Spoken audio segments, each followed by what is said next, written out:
do hope you all have a corrected copy of the protocol. Did we get a corrected copy of that?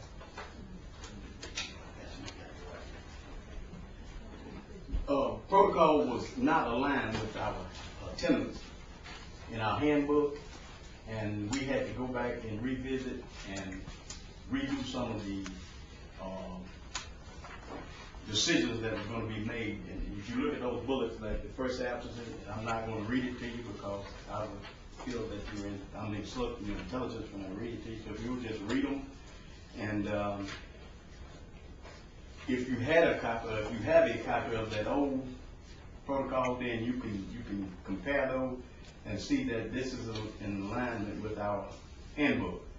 And also, we need to go back into the handbook and make one change in that handbook, and the board need to consider that because these principals need to know. Parents have received the handbook, and what's in it, it says 7 to 16, and that should not read like it should be 7 to 17. And they can, you know, if they have it in writing, then they can hold you to it. So we need to make that change in the handbook. And if you'll look at the letter along with your protocol, this is the letter that will be sent out as far as attendance is concerned. You should have a letter there attached to protocol. And this is the warning letter that we're going to ask all schools to be consistent in sending this letter out, so we'll be on the same page. And we don't want to just, you know, everyone sending out a different letter. We send out the same letter so we can kind of be, you know, on the same page as far as all schools in Watson County is concerned. I also have a copy of the attendance for school, and I didn't make one for each school. I just made one. I didn't make a copy for each board member. I just made one copy of each school's attendance, and you can look at that and see the school that's in your district and attendance. Now, we did have a problem this year, beginning of the year, as far as attendance is concerned. It's simply because we had H1N1 virus, and it has caused us to drop in attendance. Usually we'd be around 98%, but right now we're about 94.9% as far as attendance is concerned, simply because we did have flu bugs around here at the beginning of this year. That's it.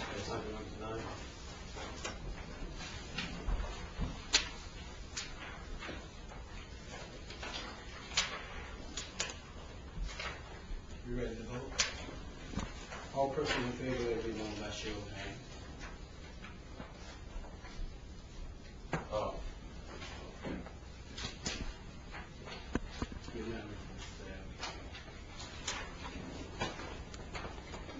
Action item number 4 this time. Action item number 4, approved contract migrant education program. Have to read. We have a recommendation. I recommend the board approve a contract for recruitment of migrant students by and between Patsy Reed and the Washington County Board of Education. Said services will be provided by the recruiter between the Alabama State Department of Education and the local migrant program in the Washington County school system for fiscal year 2009-2010. You heard the recommendation. Is there a motion? I make a motion. Ms. Diamond makes the motion. I'll second. Each second. Discussion. All person in favor, let me know by show of hands. Unanimous.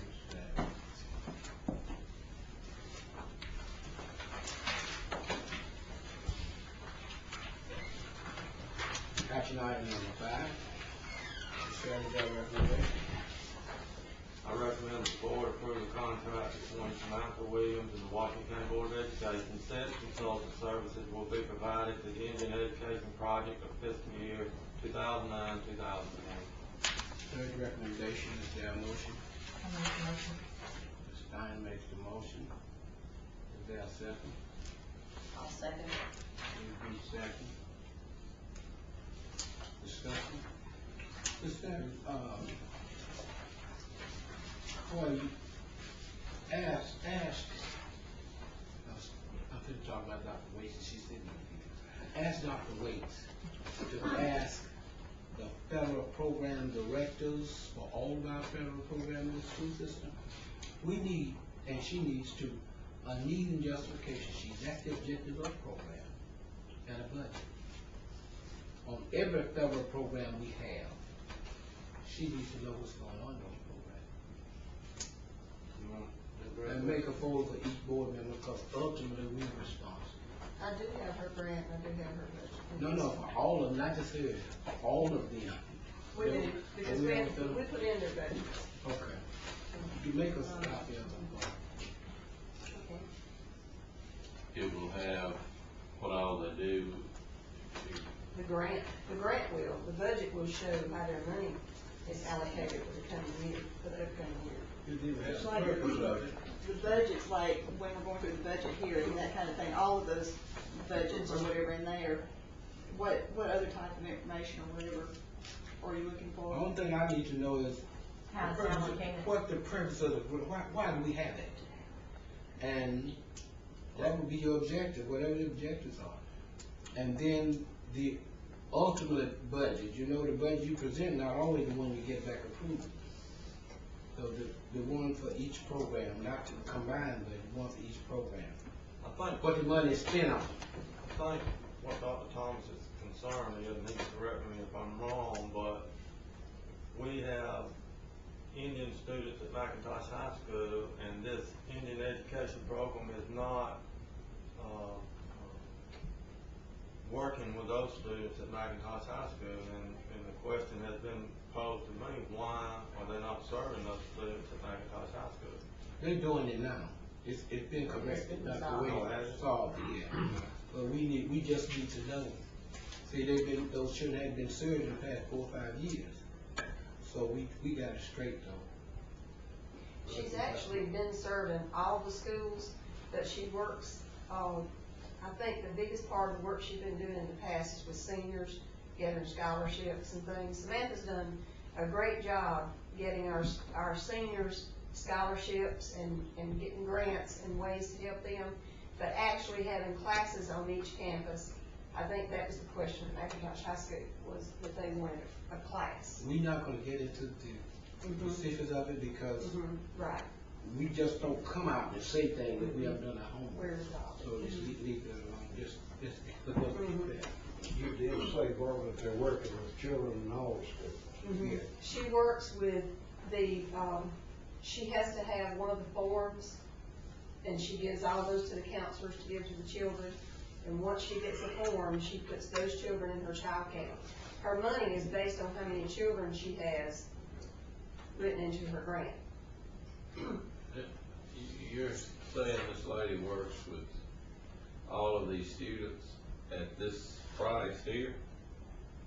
No, This, That's- no, that's a that's her- special, that's a special. She's paid a salary. but Okay. this amount of money is to coordinate the program. She actually writes the grant, sends it to Washington, and does the student identification and those kind of things. Now, I was not It's just, above and beyond her contract, extra time. I was not referring just to that program. I'm talking about all federal programs. Right. All in favor, let it be known, that's your hand. Unanimous, Mr. Chairman. Action item number 6, approve contract Indian education annual week. Ms. Davis, you have a recommendation? I recommend the board approve a contract for consultant services between the Washington County Board of Education and Amy White. The consultant will provide Native American shawl instruction for students enrolled in Indian education classes. Funds for this contract are available from the Indian Education Title VII program. There is a recommendation, is there a motion? I make the motion. Ms. Steiner makes the motion. Second, I'll second. Ms. B second.